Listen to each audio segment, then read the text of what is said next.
কিছুতেই শুনে না। আমার স্ত্রীর সাথে বহুদিন ঝগড়া করলি, ওর বাচ্চা নাই সেন্টারে, ওর বাচ্চা নাই, ওর ভাইয়ের বউর বাচ্চা অন্য বাড়ি, ওর ভাইয়ের বউ আসে না, ভাইও আসে না ঝগড়া করতে কোনোদিনই।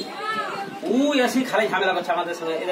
এইখানে এই জায়গাতে যা মেরে দিলে বাড়িতে, এই এতক্ষণ মারলে তো অসুবিধা হয়নি, এতক্ষণ বাঁশ ফাটায় দেখো, বাঁশ তুলি আতলি প্রচুর বেড়ালে, প্রচুর সবাই দেখেছে। আর এইখানে যখন বেড়াই দিলে তখন আর জ্ঞান ছিল না, প্রচুর ব্যথা হচ্ছে এখন।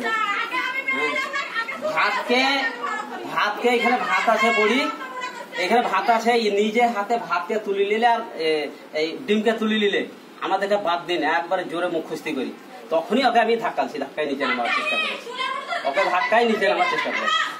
তুমি এই দিরামো যদি করো তার পাশে এই দেখো ভাত, দেখো ঘরের ভিতর যাবো গা, ভাত টাত সবকে ছিটাই ফুটাই ছুঁয়ে আছে। দেখো আমার স্ত্রী অসুস্থ, আর যা অত্যাচার, গাছের অসুখ, ওর অত্যাচারে তোমার ভাতে দেখো, দেখো ছিটাই ফুটাই সব ঠিক হয়ে গেছে। ওর বাচ্চা নাই, ওর বাচ্চা নাই এই সেন্টারে, এই সেন্টারে ওর বাচ্চা নাই, এই সেন্টারে ওর বাচ্চা নেই। তুমি এসে করবা, তোমাকে কথা বলবো, তোমার ছেলেকে ভালো লাগছে না, তুমি মেম্বারটাই তো আমি 10 দিন থেকে তোমার ছেলে ভালো লাগছে, দরকার তাহলে কি ছুটি নিতে হবে? আপনি ম্যামকেও তো ভালো লাগে না 10 দিন থেকে, তাহলে ম্যাম ছুটি আছে তো, ছুটি আছে দিদি, তালা মেরে ধরতে হবে, তালা মেরে ধরতে হবে। ছেলেকে ভালো লাগে না বলছেন, তোমার সাথে আমি কথা বলবো, তাহলে আপনি কথা বলেন, তোমার সাথে আমি কথা বলবো।